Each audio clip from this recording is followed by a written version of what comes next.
Hi hello നമസ്കാരം. ഏവർക്കും PSC mind ബൂസ്റ്ററിന്റെ പുതിയൊരു വീഡിയോയിലേക്ക് ഹാർദമായ സ്വാഗതം. നമ്മൾ ഓൾറെഡി SCERT സീരീസിലെ 7ാം ക്ലാസ്സിലെ പാഠപുസ്തകം എത്തിയിട്ടുണ്ട്.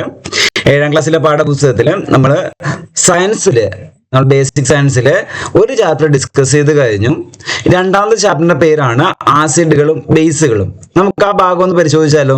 കൃത്യമായിട്ട് PSC പരീക്ഷകളിൽ ഈ ഭാഗത്ത് ചോദ്യങ്ങളൊക്കെ സ്ഥിരമായിട്ട് വരാറുണ്ട് കേട്ടോ. കഴിഞ്ഞ ദിവസ പരീക്ഷയിൽ നിങ്ങൾ ഈ ഭാഗങ്ങളായിട്ട് ആസിഡ് ബേസ് തിരിച്ചറിയാൻ വേണ്ടിയുള്ള ചോദ്യങ്ങളൊക്കെ കണ്ടിട്ടുണ്ടാവും. നമുക്ക് ഈ പാഠഭാഗത്തിൽ എന്തൊക്കെയാണ് PSC പോയിന്റ് ഓഫ് വ്യൂവിൽ പഠിക്കാനുള്ളത് എന്നുള്ള കാര്യമാണ് നമ്മൾ എടുത്ത് പരിശോധിക്കുന്നത്. ഓരോ കാര്യങ്ങളും വളരെ വളരെ ഇമ്പോർട്ടന്റ് ആണ്. കൃത്യമായിട്ട് എന്ത് ചെയ്യുക, നോട്ട് ചെയ്തൊന്ന് പഠിച്ചോളാം. അപ്പൊ ഈ വിഭാഗത്തിൽ നമ്മൾ ആദ്യം തന്നെ പഠിക്കേണ്ട കാര്യം എന്താണ് ആസിഡ്, എന്താണ് ബേസ് എന്നുള്ള കാര്യമാണ് ആദ്യമായിട്ട് മനസ്സിലാക്കി പോകുന്നത്. അപ്പൊ മനസ്സിലാക്കി വെക്കേണ്ട കാര്യം, ആസിഡ് ബേസ് ഇത് മനസ്സിലാക്കി വെക്കാൻ വേണ്ടി നമ്മൾ ഉപയോഗിക്കുന്നതാണ് ഏത്, ലിറ്റ്മസ് പേപ്പർ എന്ന് പറയുന്നത്. അപ്പൊ ലിറ്റ്മസ് പേപ്പറിൽ നീല ലിറ്റ്മസ് പേപ്പറിനെ ചുവപ്പാക്കുന്ന പദാർത്ഥങ്ങളാണ് ആസിഡുകൾ. കിട്ടേണ്ട കാര്യം, നീലേനെ ചുവപ്പാക്കുന്നത്. അപ്പൊ നിങ്ങൾ ഒരു കാര്യം മനസ്സിലാക്കിയാൽ മതി, ഈ ആസിഡ് എന്ന് പറയുന്നത് കുറച്ച് അപകടകാരിയൊക്കെ അല്ലേ? അങ്ങനെ ഒരു കാര്യം നിങ്ങളെ മനസ്സിലേക്ക് ഉണ്ടോ? അങ്ങനെയാണെങ്കിൽ നിങ്ങൾക്ക് എന്ത് കിട്ടും? ചുവപ്പാക്കുകയാണെങ്കിൽ അതെന്തായിരിക്കും? ആസിഡ് ആയിരിക്കും. നീലയെ ചുവപ്പാക്കുകയാണെങ്കിൽ ആസിഡ് ആയിരിക്കും. അതേപോലെ തന്നെ മനസ്സിലാക്കി വെക്കേണ്ടത് നേരെ തിരിച്ച്, ചുവപ്പിനെ നീലയാക്കുകയാണെങ്കിൽ അത്തരം സംഭവങ്ങൾ നമുക്കൊന്ന് വിളിക്കാം ബേസുകൾ എന്ന് വിളിക്കാം. ഇങ്ങനെയാണ് ആസിഡ് ആണോ ബേസ് ആണോ നമ്മൾ മനസ്സിലാക്കി വെക്കുന്നത്. ഓക്കെ, ഇനി അടുത്തായിട്ട് നമുക്ക് ഇതിന് ഉപയോഗിക്കുന്ന വസ്തുക്കൾ ഉണ്ടാവും. അതായത് ആസിഡ് ആണോ ബേസ് ആണോ എന്ന് മനസ്സിലാക്കാൻ വേണ്ടി ഉപയോഗിക്കുന്ന വസ്തുക്കൾ അല്ല, അതിനാണ് നമ്മൾ സൂചകങ്ങൾ എന്ന് വിളിക്കുന്നത് കേട്ടോ. എന്താ സൂചകങ്ങൾ എന്ന് പറഞ്ഞാൽ, അല്ലെങ്കിൽ ഇൻഡിക്കേറ്റേഴ്സ് എന്ന് പറഞ്ഞു കഴിഞ്ഞാൽ, നിറം മാറ്റത്തിലൂടെ ആസിഡിനെയും ബേസിനെയും തിരിച്ചറിയാൻ സഹായിക്കുന്ന പദാർത്ഥങ്ങൾ. ആ രീതിയിലുള്ള പദാർത്ഥങ്ങൾ നമ്മൾ വിളിക്കുന്ന പേരാണ് സൂചകങ്ങൾ.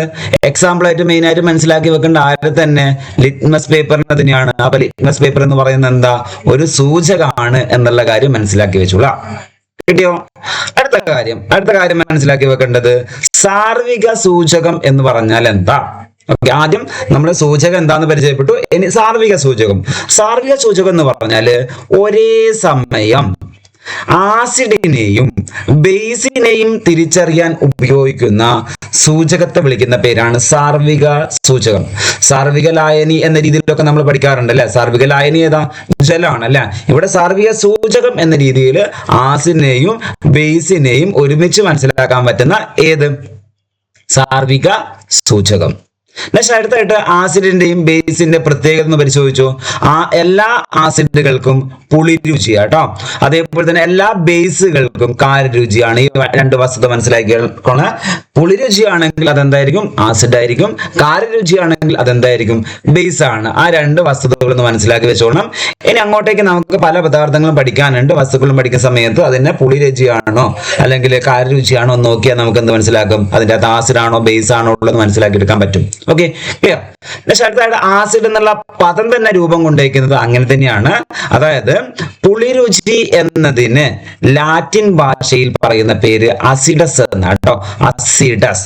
അങ്ങനെയാണ് ആസിഡ് എന്നുള്ള പദം രൂപം കൊണ്ടേക്കുന്നത് എന്നുള്ള കാര്യം മനസ്സിലാക്കി വെച്ചോളാം. ഓക്കെ അല്ലേ? അടുത്തായിട്ട് കുറച്ച് പദാർത്ഥങ്ങൾ തരാം, ഭക്ഷ്യവസ്തുക്കൾ പറയാം. ആ ഭക്ഷ്യവസ്തുക്കളിൽ അടങ്ങിയിരിക്കുന്ന പ്രധാനപ്പെട്ട ആസിഡ് ഏതാന്ന് മനസ്സിലാക്കി വെച്ചോളണം. ആദ്യം തന്നെ നമ്മൾ മനസ്സിലാക്കി വെക്കുന്നു, ഇതാ നെല്ലിക്ക, പിക്ചറൊക്കെ ഇവിടെ കാണുന്നുണ്ട്. ആ നെല്ലിക്കയിൽ ധാരാളം അടങ്ങിയിരിക്കുന്ന വിറ്റമിനെ കുറിച്ചാണ് നമ്മൾ ആദ്യം പഠിക്കുന്നത്. അതാണ് vitamin C. Okay, vitamin C ആണ് ഏത് കാണപ്പെടുന്നത്? നെല്ലിക്കയിൽ കാണപ്പെടുന്നത്. അങ്ങനെയാണെങ്കിൽ ആ വിറ്റാമിൻ സി എന്നത് അസ്കോർബിക് ആസിഡ് ആണ് എന്നുള്ള കാര്യം മനസ്സിലാക്കി വെക്കുക. വിറ്റാമിൻ സി എന്ത് ആസിഡാണ്? അസ്കോർബിക് ആസിഡ് ആണ്. കിട്ടിയല്ലോ? അതേപോലെ തന്നെ മനസ്സിലാക്കി വെക്കുക, ഈ നെല്ലിക്കയില് ഈ ആസിഡിന്റെ സാന്നിധ്യം മൂലമാണ് എന്ത് രുചി കിട്ടുന്നത്? പുളിരുചി കിട്ടുന്നത്. നെല്ലിക്കയ്ക്ക് ഒരു പുളിരുചിയൊക്കെ ഇല്ലേ? അതിന് കാരണം എന്താ? ആ നെല്ലിക്കയില് ഏത് ആസിഡിന്റെ സാന്നിധ്യമാണ്? അസ്കോർബിക് ആസിഡിന്റെ സാന്നിധ്യമാണ്. അടുത്തായിട്ട് നമ്മൾ ഭക്ഷ്യവസ്തുക്കളിൽ അടങ്ങിയിരിക്കുന്ന പ്രധാനപ്പെട്ട ആസിഡുകൾ ഏതൊക്കെയാന്ന് കണക്ട് ചെയ്ത് പോവുകയാണ്. സ്ഥിരമായിട്ട് ചോദ്യങ്ങൾ ഈ ഭാഗത്ത് ഉണ്ടാവാറുണ്ട്. കൃത്യമായിട്ട് മറന്നു പോകാത്ത രീതിയിൽ നമുക്കൊന്ന് കണക്ട് ചെയ്ത് പഠിച്ചു പോകാം. അങ്ങനെയാണെങ്കിൽ പെട്ടെന്ന് അവിടെ മനസ്സിൽ അവിടെ നിൽക്കും. ഓക്കെ, സ്ഥിരമായിട്ട് ചോദിക്കുന്നതുകൊണ്ട് തന്നെ ഞാൻ കൃത്യമായിട്ട് കണക്ട് ചെയ്ത് തരാം. നോക്കിക്കോ, ഇവിടെ നോക്കിയാൽ നിങ്ങൾ മോര് തൈര് എല്ലാം പാലുമായിട്ട് ബന്ധപ്പെട്ട് കിടക്കുന്ന അല്ലേ മോര് തൈര് അല്ലെങ്കിൽ പാല് തന്നെ കിടക്കട്ടെ. ഓക്കെ, ആ പാലിന്റെ അകത്തുള്ള ആസിഡ് അല്ലെങ്കിൽ മോര് തൈര് ലാക്റ്റിക്, പാല് ലാക്റ്റിക് ആ രീതിയിൽ കണക്ട് ചെയ്തോണ്ട് ലാക്റ്റിക് പേര് മറക്കരുത്. നെക്സ്റ്റ് അടുത്തായിട്ട് വിനാഗിരി എന്തിനു വേണ്ടിയിട്ടാണ് നമ്മൾ ഉപയോഗിക്കുന്നത്? അച്ചാറൊക്കെ ഉണ്ടാക്കാൻ വേണ്ടിയിട്ടല്ലേ. അപ്പൊ അച്ചാർ ഉണ്ടാക്കുന്ന സമയത്ത് അച്ചാറിനെ കുറെ കാലം നമുക്ക് അസറ്റാക്കി മാറ്റണം അല്ലെ, ആ രീതിയിലാണ് ആസിഡിന്റെ പേര് അതാണ് അസറ്റിക് ആസിഡ്. അപ്പൊ വിനാഗിരിയിൽ ഏത് ആസിഡാണ്? അസറ്റാക്കി നിർത്തുന്നതാണ് അച്ചാറിനെ അല്ല. അപ്പൊ ആ രീതിയിൽ ആലോചിച്ച് വെച്ചോളാം. നാരങ്ങ എന്ന് പറയുമ്പോൾ നമ്മളെ മനസ്സിലേക്ക് സിട്രിക് ആസിഡ് വരണം കേട്ടോ. നാരങ്ങയിലൊക്കെ ഏതാ? സിട്രിക് ആസിഡ് ആണ്. കണക്ട് ചെയ്യാൻ പറ്റും നിങ്ങൾക്ക്. സിട്രസ് ഫ്രൂട്ട്സ് ഒക്കെ കേട്ടിട്ടില്ലേ? ഓക്കെ, സിട്രസ് എന്നുള്ള ആ പഴം കണ്ടിട്ടില്ലേ? ഓക്കെ, അതിന്റെ ഷേപ്പ് ഏകദേശം നാരങ്ങ പോലെ തന്നെയാണ്. എല്ലാം നാരങ്ങ ഇനത്തിൽപ്പെട്ടതാണ്. നമ്മൾ ആ രീതിയിൽ കണക്ട് ചെയ്യുക. നാരങ്ങ, സിട്രസ് എല്ലാം ഏകദേശം ഒരേപോലെയാണ്. അങ്ങനെയാണെങ്കിൽ അവിടെ മനസ്സിലുണ്ടാവും. ഓക്കെ, നെക്സ്റ്റ് വാളൻപുളിയുള്ള ആസിഡാണ് ടാർട്ടാറിക് ആസിഡ്. ഓക്കെ, പുളിയൊക്കെ നമ്മൾ കുറെ കാലം വെച്ച് കഴിഞ്ഞാൽ ഒരു കറുത്ത നിറമൊക്കെ ആയിട്ട് മാറൂലേ? ആ രീതിയിൽ മനസ്സിലേക്ക് കൊണ്ടുവന്നാൽ മതി. ഏത് നിറം ഉണ്ടാവും അവിടെ? ടാറിന്റെ നിറം ഉണ്ടാവും കേട്ടോ.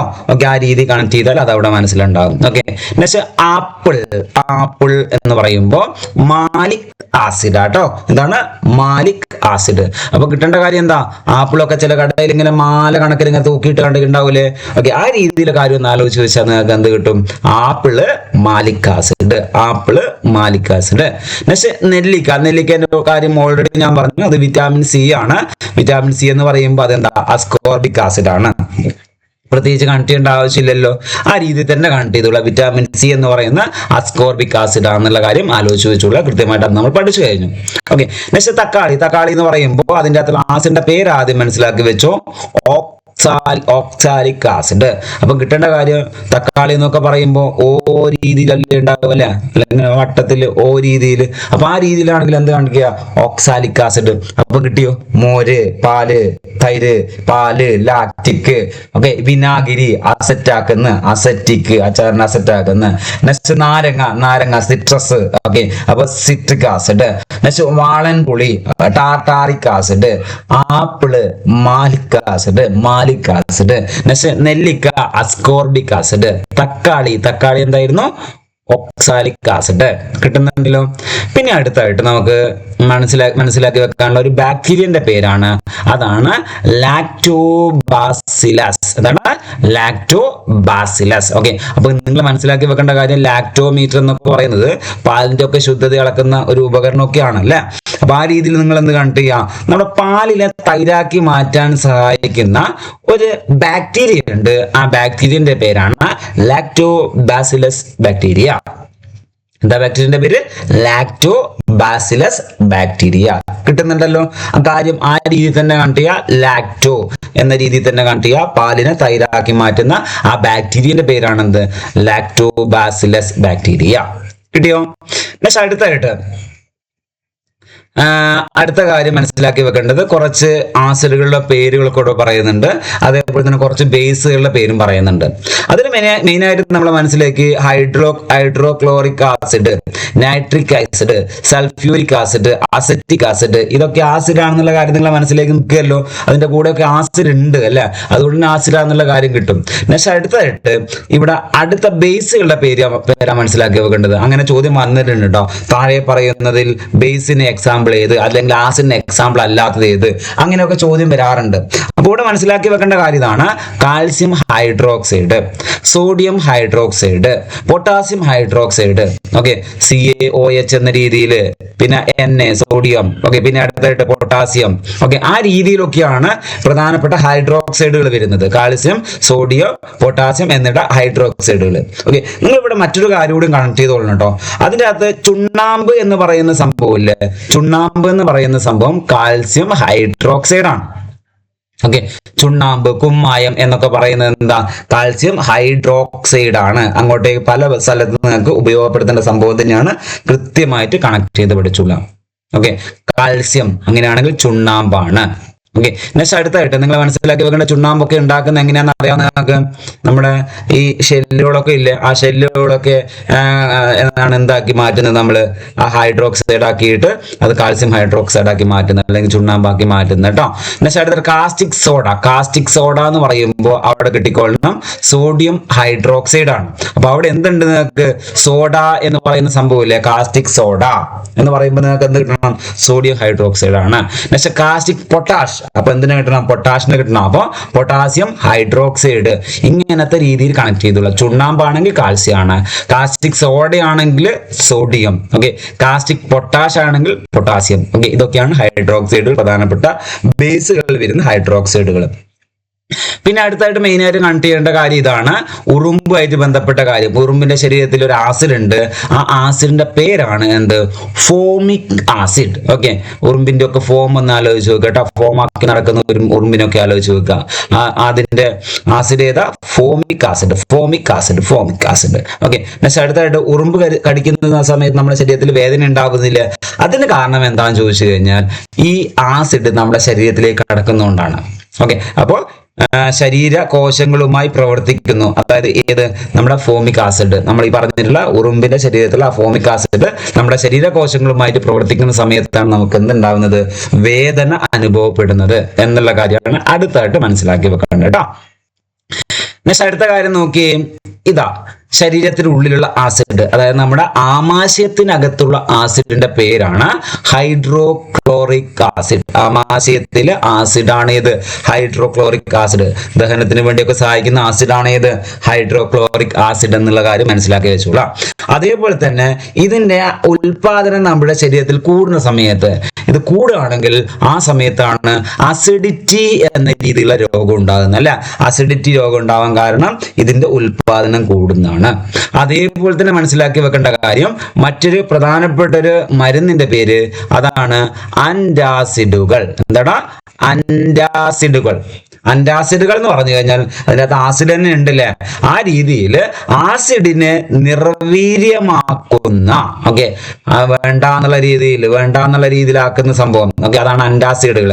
ആസിഡിനെ നിർവീര്യമാക്കുന്ന മരുന്നുകളെ വിളിക്കുന്ന പേരാണ് എന്ത്, അന്റാസിഡുകൾ. അന്റാസിഡുകൾ വേണ്ട എന്നുള്ള രീതിയിൽ പറയാണ്, ആസിഡ് വേണ്ട എന്ന രീതിയിൽ ആസിഡിനെ നിർവീര്യമാക്കുന്ന മരുന്നുകളെ വിളിക്കുന്ന പേരാണ് എന്ത്, അന്റാസിഡുകൾ എന്ന രീതിയിൽ കണക്ട് ചെയ്തുകൂടാ. പിന്നെ അടുത്തായിട്ട് ആസിഡുകള് ലോഹവുമായിട്ട് പ്രവർത്തിക്കുന്ന സമയത്താണ് ഹൈഡ്രജൻ ഉണ്ടാവുന്നത്. ഹൈഡ്രജൻ ഉണ്ടാവുന്ന എന്തിന്റെ അടിസ്ഥാനത്തിലാണ്, ഹൈഡ്രജൻ ലോഹവുമായി പ്രവർത്തിച്ചാൽ ഏത് രൂപം കൊള്ളും, ഹൈഡ്രജൻ രൂപം കൊള്ളും. കത്തുന്ന വാതകം ഏത് എന്ന രീതിയിൽ ചോദിച്ചാൽ അത് ഹൈഡ്രജൻ ആണ്.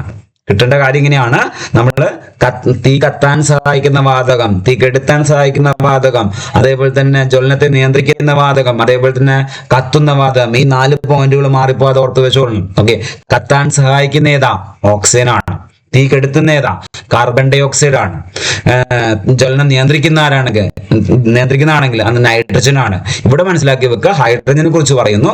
കത്തുന്ന വാതകം എന്നറിയപ്പെടുന്നത് ഹൈഡ്രജൻ ആണ്. വിട്ടുകളയരുത്, 4 പോയിന്റുകൾ വളരെ വളരെ ഇമ്പോർട്ടന്റ് ആണ്, സ്ഥിരമായിട്ട് ചോദ്യമാണ്.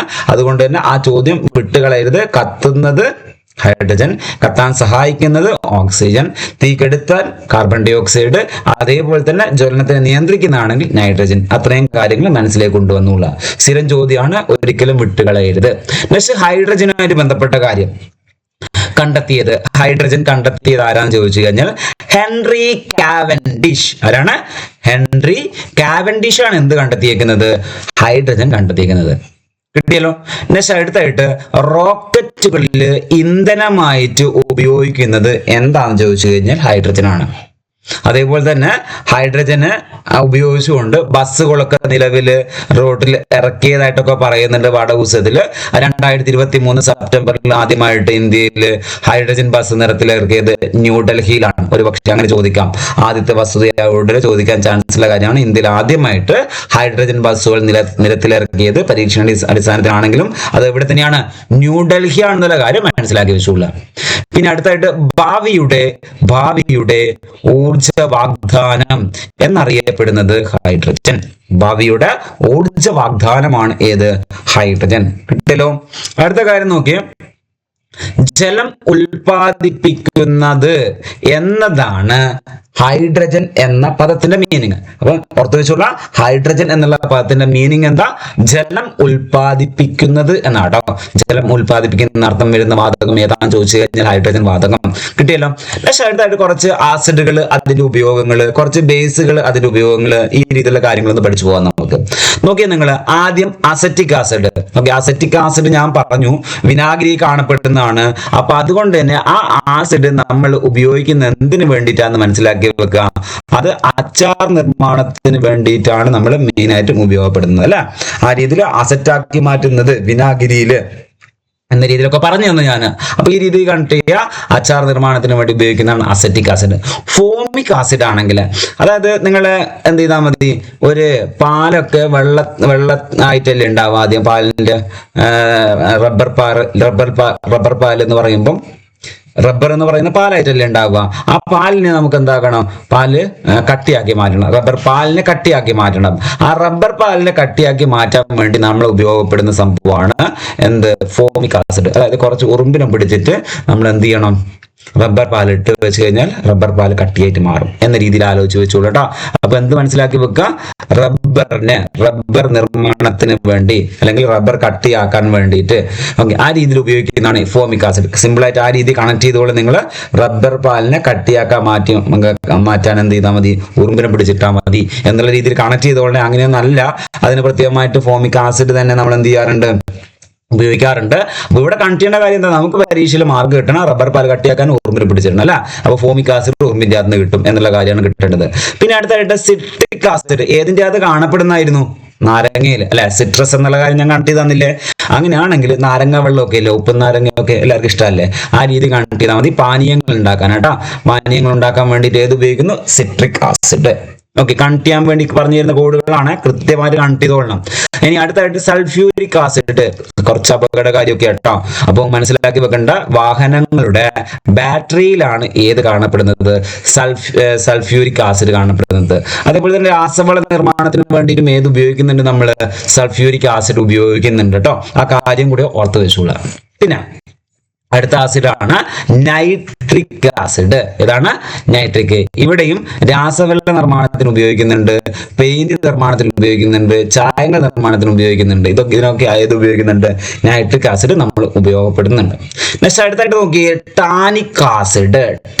ടാനിക് ആസിഡ് എന്ന് പറയുന്നത് തുകൽ, അതേപോലെ തന്നെ മഷി, ഇതൊക്കെ നിർമ്മിക്കാൻ വേണ്ടിയിട്ടാണ് ഏത് ഉപയോഗിക്കുന്നത്? നമ്മൾ ടാനിക് ആസിഡ് ഉപയോഗിക്കുന്നത്. അടുത്തായിട്ട് കാർബോണിക് ആസിഡ് എന്തിനാണെന്ന് അറിയാവോ നിങ്ങൾക്ക്? കാർബോണിക് ആസിഡ് എന്ന് പറയുന്നത് സോഡ നിർമ്മാണത്തിനാണ് കാർബോണിക് ആസിഡ് ഉപയോഗപ്പെടുന്നത് കേട്ടോ. ഇങ്ങനെയാണ് ആസിഡുകളുടെ പ്രധാനപ്പെട്ട ഉപയോഗം എന്ന് മനസ്സിലാക്കി വെച്ചോളാം. പിന്നെ പ്രധാനപ്പെട്ട ബേസുകൾ, അതിന്റെ ഉപയോഗങ്ങൾ, അതാണ് അടുത്തായിട്ട് നമുക്ക് മനസ്സിലാക്കി വെക്കാനുള്ളത്. ബേസുകളുടെ ഉപയോഗം എന്ന് പറയുമ്പോൾ ആദ്യം കാൽസ്യം ഹൈഡ്രോക്സൈഡ്, നമ്മൾ നേരത്തെ പറഞ്ഞില്ലേ കാൽസ്യം ഹൈഡ്രോക്സൈഡ് അല്ലെങ്കിൽ ചുണ്ണാമ്പ് എന്നുള്ള കാര്യം. ഓക്കെ, അത് ഉപയോഗിക്കുന്ന എന്തിനാണ്? ഗ്ലാസ് നിർമ്മാണത്തിന് വേണ്ടി ഉപയോഗിക്കുന്നുണ്ട്. അതേപോലെ തന്നെ ഞാൻ പറഞ്ഞില്ലേ കുമ്മായം അല്ലെങ്കിൽ ചുണ്ണാമ്പ് എന്നുള്ള ഇതൊക്കെ പറഞ്ഞില്ലേ. മണ്ണിന്റെ ആസിഡിറ്റി കുറയ്ക്കാൻ ഏത് ഉപയോഗിക്കുന്നുണ്ട്? കാൽസ്യം ഹൈഡ്രോക്സൈഡ് ഉപയോഗിക്കുന്നുണ്ട്. മറക്കില്ലല്ലോ, കൃത്യമായിട്ട് ആ രീതി കണക്ട് ചെയ്ത് പോയിക്കൊള്ള. ഗ്ലാസ് നിർമ്മാണത്തിനും മണ്ണിന്റെ ആസിഡിറ്റി കുറയ്ക്കാൻ വേണ്ടിയിട്ടും. സോഡിയം ഹൈഡ്രോക്സൈഡ് സോപ്പ് നിർമ്മാണം, പേപ്പർ നിർമ്മാണം, റയോർ നിർമ്മാണം എന്നിവയ്ക്ക് വേണ്ടിയിട്ടാണ് ഏത് ഉപയോഗിക്കുന്നത്? Sodium hydroxide. നെക്സ്റ്റ് അടുത്തായിട്ട് നമ്മൾ സോഡിയം ഹൈഡ്രോക്സൈഡ് കഴിഞ്ഞാൽ caustic potash, okay, potassium hydroxide അല്ല. അപ്പൊ സോഫ്റ്റ് സോപ്പ് ഉണ്ടാക്കാൻ വേണ്ടിയിട്ട് നമ്മൾ ഉപയോഗിക്കുന്നതാണ് ഏത്? Potassium hydroxide. സോഫ്റ്റ് സോപ്പ് ആണെങ്കിൽ പൊട്ടാസ്യം ഹൈഡ്രോക്സൈഡ്, സോഡിയം ഹൈഡ്രോക്സൈഡ് ഉപയോഗിച്ചിട്ട് സോപ്പ്, സാധാരണ സോപ്പ് എന്നുള്ള രീതിയിൽ മനസ്സിലാക്കിയാൽ മതി. പിന്നെ അലൂമിനിയം ഹൈഡ്രോക്സൈഡ്, അതേപോലെ തന്നെ മഗ്നീഷ്യം ഹൈഡ്രോക്സൈഡ്, ഇതൊക്കെ ഉണ്ടാക്കാൻ വേണ്ടിയിട്ടാണ് ഏത് ഉപയോഗിക്കുന്നത്? ഇത് ഉപയോഗിക്കുന്നത് എന്തിനു വേണ്ടിയിട്ടാണ്? മരുന്നുകൾ ഉണ്ടാക്കാൻ വേണ്ടി ഉപയോഗിക്കുന്ന പ്രധാനപ്പെട്ട സംഭവമാണ്. ഓക്കെ, നെക്സ്റ്റ് അടുത്തായിട്ട് ഇത് ഈ പാഠത്തിൽ നമുക്ക് അടുത്തായിട്ട് പരിചയപ്പെടാനുള്ള കാര്യം കുറച്ച് വസ്തുക്കളൊക്കെ എടുത്തിട്ട് സോപ്പ് നിർമ്മാണത്തിന് വേണ്ടിയിട്ട് വേണ്ട വസ്തുക്കളും കാര്യങ്ങളൊക്കെ പാഠപുസ്തകത്ത് പറയുന്നുണ്ട്. നമുക്ക് അതൊന്നും വേണ്ട ആവശ്യമില്ല. ഓക്കെ, അങ്ങനെയൊക്കെയാണ് കാര്യങ്ങൾ അടുത്തായിട്ട് പറയുന്നത്. അപ്പൊ ഇത്രയും കാര്യങ്ങളാണ് പ്രധാനമായിട്ടും ആ ചാപ്റ്ററിൽ നമുക്ക് പരിചയപ്പെടാനുള്ളത്. കൃത്യമായിട്ട് അത്രയും കാര്യങ്ങൾ നിർബന്ധനം പഠിച്ചിട്ടുള്ള വളരെ വളരെ ഇമ്പോർട്ടൻ്റ് ആയിട്ടുള്ള ചാപ്റ്ററാണ്. ചോദ്യങ്ങൾ ആ ഭാഗത്ത് വരാറുണ്ട്. ഓക്കെ, അടുത്തതായിട്ട് നമുക്ക് പഠിക്കാനുള്ള ഒരു ചാപ്റ്റർ എന്ന് പറയുന്നത് ഫിസിക്സുമായിട്ട് ബന്ധപ്പെട്ട ചാപ്റ്ററാണ്. നമുക്കതൊരു മറ്റൊരു വീഡിയോയിൽ ചെയ്യാം. ഓക്കെ, നമുക്ക് ഇന്നേക്ക് ഈ വീഡിയോ ഇവിടെ വൈൻഡ് അപ്പ് ചെയ്യാം. കൃത്യമായിട്ട് നോട്ടും കാര്യങ്ങളൊക്കെ എല്ലാവരും എഴുതിയെടുത്തുള്ള കാര്യം അത്രത്തോളം ഇമ്പോർട്ടൻ്റ് ആയിട്ടുള്ള ചാപ്റ്ററാണ് പറഞ്ഞു പോയിരിക്കുന്നത്. അടുത്തത് ഫിസിക്സുമായിട്ട് ബന്ധപ്പെട്ട 2 ചാപ്റ്റേഴ്സ് നമുക്ക് അടുത്തൊരു വീഡിയോയിലൂടെ കാണാം. ഓക്കെ, ഇന്നേക്ക് നമുക്ക് വൈൻഡ് അപ്പ് ചെയ്യാം. Okay, thank you.